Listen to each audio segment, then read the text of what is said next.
Hello everyone, how's it going? Welcome back to another video. Now in this video there will be a skin giveaway for one lucky person. All you have to do, you have to subscribe to the channel, make sure you like the video, and make sure you just put a comment in the comment section below. Can be anything, can just be hi, could be like you're really bad at the game, you know, anything like that. Anything that you feel like that you want to put in the comment section, feel free and put that ahead. And then I'll do a random comments generator on a website, and then one lucky person will win a skin of their choice. Obviously, make sure that you have a Wild Rift account and make sure that I can add you in the game before commenting, and make sure that you have a skin ready and waiting that you want to choose. Anyways, let's get straight into today's video. Now, in today's video, I wanted to do something a little bit different. I wanted to do an AD carry tier list. Now, this is not a tier list for every single role because I don't really have that much experience, or I don't really know that much about other roles, probably except for support. As I said, I'm an AD carry main. So for me, I feel like I know kind of the ins and outs of AD carry at the moment. Now, obviously, this is my personal opinion. Obviously, everyone's personal opinion can change. This is what I feel like at the moment are the best to the worst AD carries. Now, let's head straight into the tier list. Now, I'll go over every single champion in detail, explaining to you why they're in the certain tiers that they are, and explain how many differences there could be in certain situations. So first up, we have the S tier. In S tier, we have Xayah, Miss Fortune, and Xayah. Now, for me, this is the three best AD carries at the moment, slowly followed behind by Jinx, but I'll go into Jinx in a bit more detail and why she's an A tier a bit afterwards. But for me, these are the three best AD carries, but they're all for their own strengths and their own weaknesses. Some are better than others in certain situations, and I'll explain that now for you. So let's start off with Xayah. Now, Xayah had the Blade of the Ruin King nerf that I thought would hit her a lot more than what it did. It actually kind of made her a little, I would say a little bit stronger. You can now go for this really weird BF sword, triple longsword start, which can actually get your Q upgrade, maybe even before first Drake. That happened to me yesterday where I got a BF sword and triple longswords before first Drake. So kind of helped her out a little bit because not everyone is rushing Blade of the Ruin King anymore. So you don't need to rush Blade of the Ruin King at the same time to try and hit that same peak as what the other ADC is. So this allows Xayah to get a Q upgrade as quick as possible. And then after that, you can go into, you know, the E upgrade and then carry on with the rest of your build. Now with Xayah, she kind of struggles in the early laning phase unless she's with a CC oriented support like an Alistar, which works really, really well. You don't really have a lot of range as Xayah.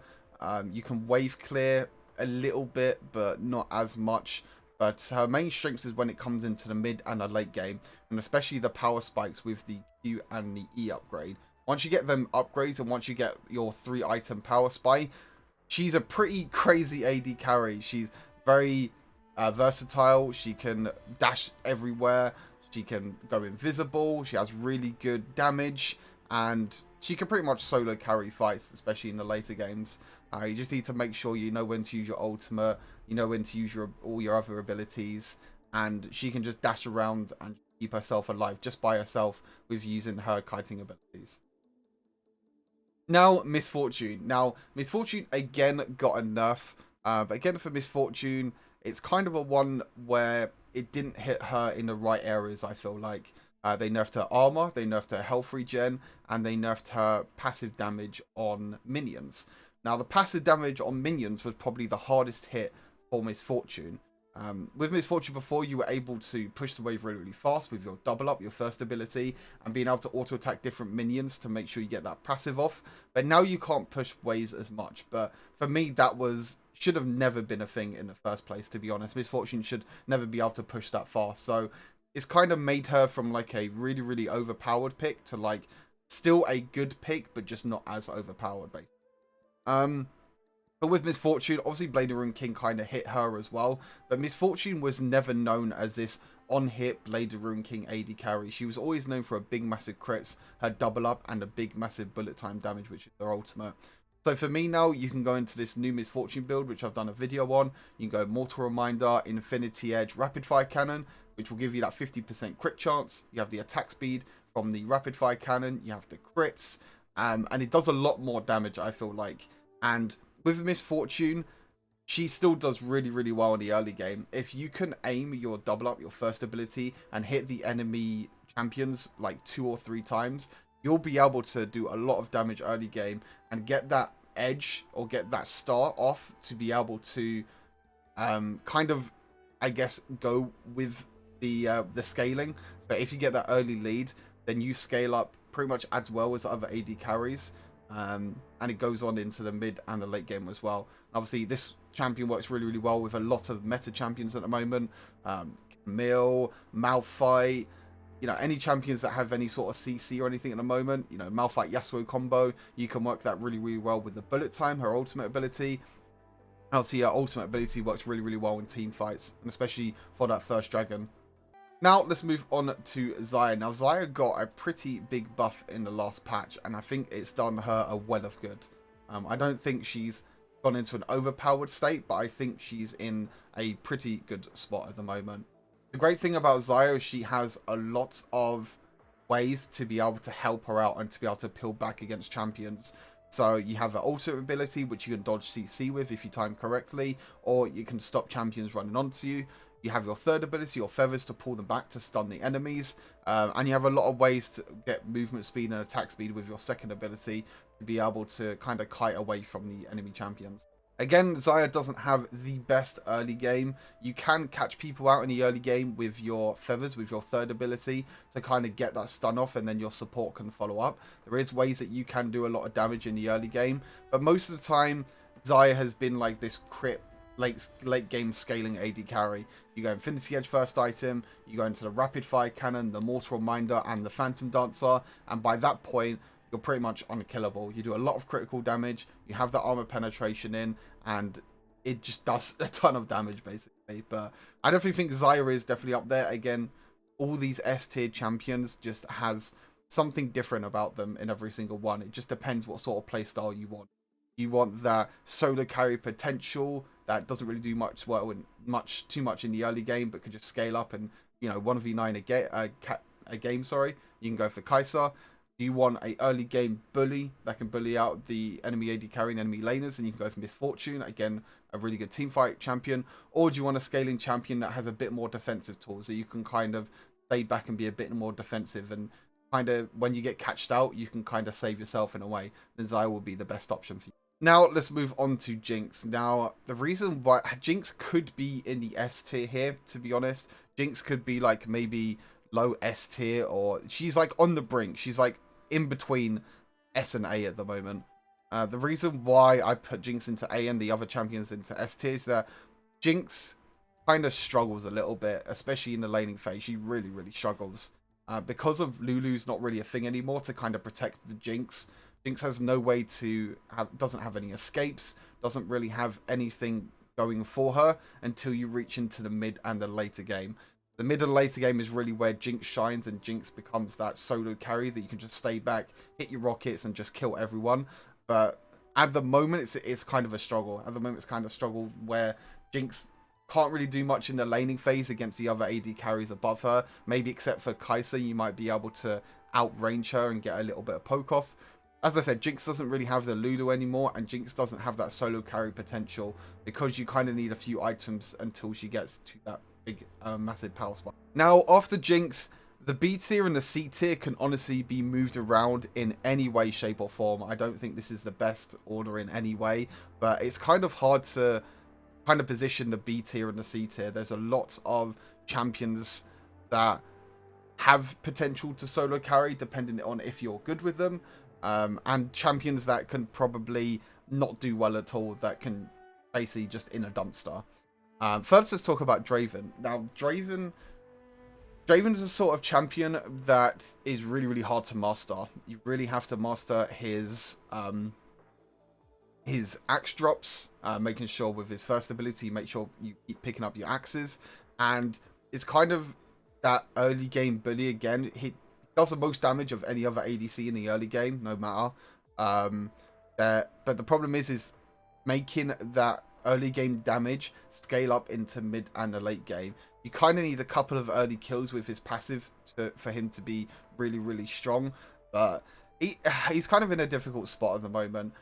If he goes even with any of the AD carries that are above or even behind, and even I would say even Corki, like Corki, if Corki gets ahead, or if Ezreal gets ahead, or even or even with Draven, then these two champions can do a lot better than Draven if they're even when it goes into mid and a late game. Draven's that early game bully that you need a couple of kills, as I said. He's in kind of a difficult spot at the moment. Again, with the drop in axes, you always have to put yourself in a difficult spot to make sure you're always picking up your axes. So sometimes you can get caught out by enemies that know how to play against Draven. Obviously, just make sure that you know where the axes are dropping, and just make sure that you stay safe during the early game and you'll be fine against Draven. But he does have the solo carry potential that if you do get a few early kills, if you do get a big massive damage and get that laning lead, then that can scale well into the mid and late game and you can definitely carry the team fight. Now let's move on to my favourite champion, and unfortunately still in B tier, Jhin. Now Jhin kind of got helped quite a bit with the meta. That is not really going for this Bladed Ruin King rush at the moment, but it seems like champions are still going for these cheap builds. Kai'Sa still has a Bladed Ruin King, Misfortune has Mortal Reminder first item, and I've even seen some Xayahs go for Mortal Reminder first item as well. Now the thing with Jhin is that Jhin kind of needs, again, that early gamer lead for him to be able to scale well into the mid and the late game.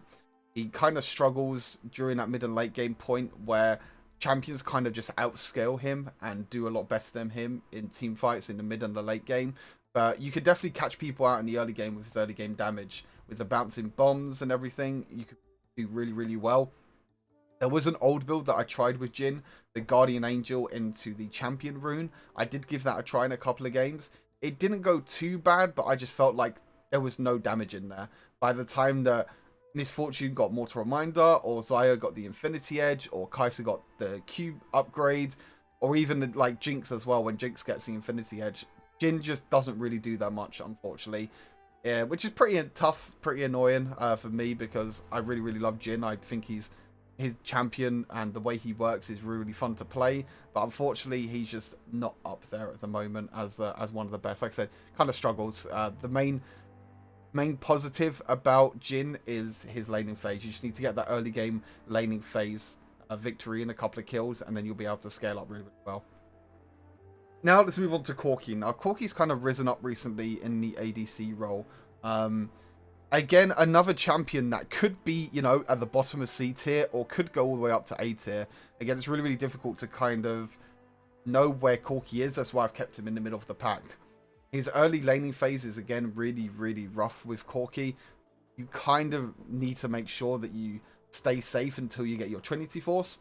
Once you get your Trinity Force, your Static Shiv, your Infinity Edge, you're probably one of the best scaling champions in the whole game at the moment. He does so much damage with the Trinity Force, with that poke damage from the rockets, especially with the package as well, his passive, where he can go back to base and get the package.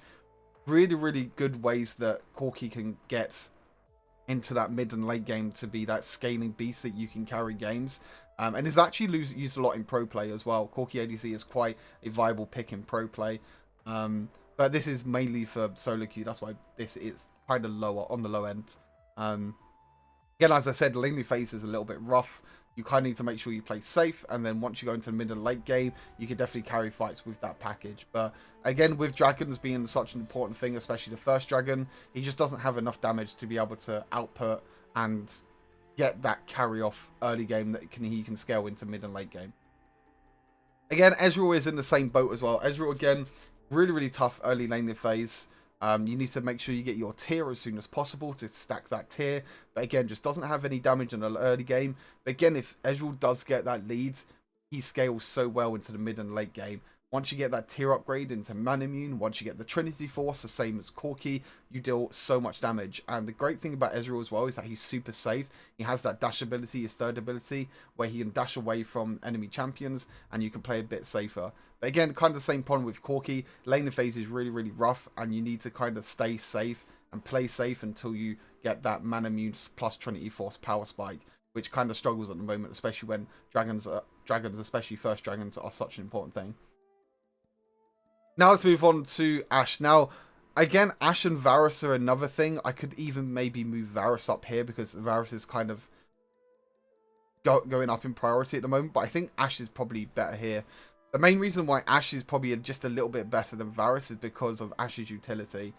You have a lot of slows with Ashe. You have an ultimate ability, which can honestly win fights if your team is in the correct position. If you land an Ashe arrow, then your team can follow up. And you have a lot of slows, and you can sometimes even deal a lot of damage as well. The only problem with Ashe is that Blade Rune King is a core item on her, and obviously got a little bit nerfed for Ashe. You kind of don't really need the attack speed. You kind of need more of the AD.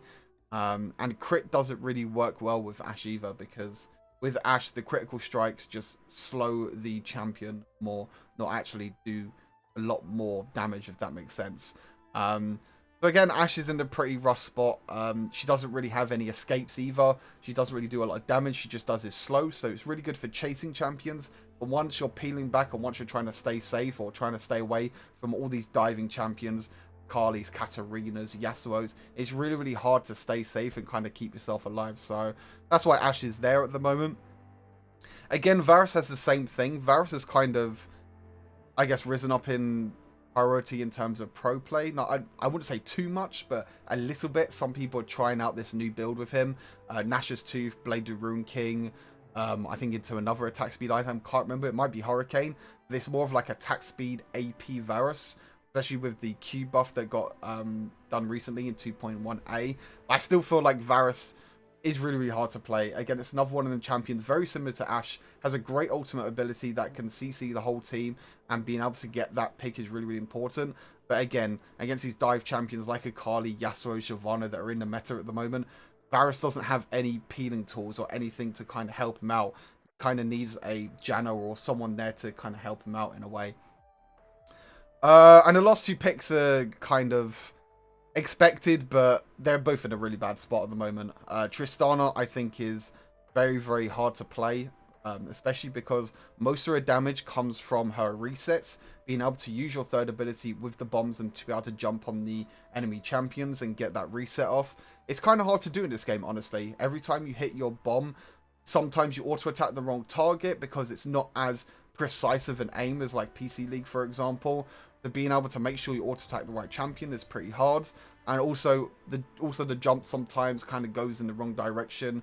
Sometimes you need to manually aim your jump to make sure you don't jump too far ahead.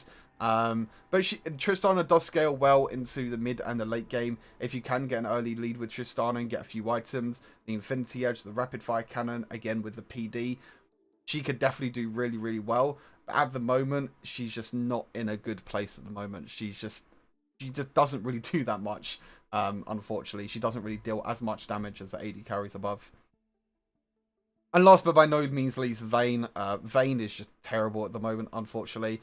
Her range is awful. Her laning phase is atrocious, honestly. I would say that probably everyone above this list beats Vayne in lane, maybe except for like even Ezreal. Ezreal can poke out in lane. Varus can poke out in lane. Like, Vayne really, really struggles in laning phase. If you walk up against any of the ADCs, you can just get poked out really, really easily, because Vayne has like the shortest range. But saying that, there are positives for Vayne. If you do get a few items, the Blade of Rune King, again, more attack speed.